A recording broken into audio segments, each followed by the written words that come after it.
বন্ধুরা, চলে এসেছি আমি তোমাদের সাথে একটু গল্প করতে, আর সাথে একটা অনেক ইম্পর্ট্যান্ট অ্যানাউন্সমেন্ট নিয়েও এসেছি। আচ্ছা, আগে বলো, ঠান্ডা কেমন লাগছে? ভালো লাগছে? গরম বেশি ভালো না ঠান্ডা? জানাও আমাকে কমেন্ট বক্সে। আমার তো ঠান্ডাই বেশি ভালো লাগে, এখনও লাগছে।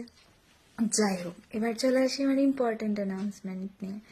আমার রেসিপি চ্যানেল সমর্পিতাস কিচেন, যেটা ইউটিউবেও আছে, ফেসবুকের প্রোফাইলেও আমি দিই, তো সেই চ্যানেলে কামিং উইক মানে এই থার্সডে 19 ডিসেম্বর থেকে আমি 7 দিনে 7টা ভর্তার রেসিপি দেখাবো। ভর্তা এই শীতকালে একটা ভীষণ অনবদ্য খাবার, খুব চটজলদিও বলতে পারো, আবার সব কিছুর সাথে ভালো লাগে। পিঠে, তার সাথে ভর্তা ভালো লাগে। তারপর ধোঁয়া ওঠা গরম গরম ভাত, তার সাথেও ভর্তা ভালো লাগে, ঝাল ঝাল ভর্তা, তাই না? তো আমরা এমন হয় যে অনেকেই জানি না যে এমন অনেক সবজি আছে যেটা দিয়ে ভর্তাও বানানো যায়, যেটা দিয়ে পুরো থালা ভাত শুধু একটা ভর্তা দিয়ে সাবার করে দেওয়া যায়।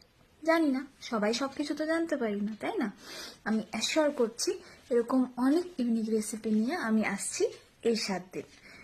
জানতে হলে তাড়াতাড়ি সাবস্ক্রাইব করতে হবে আমার ইউটিউব চ্যানেলের ডিটেলস আমি এক্ষুনি ডেসক্রিপশন বক্সে দিয়ে দিচ্ছি। নাম মনে রাখবে, সমর্পিতাস কিচেন। টাটা।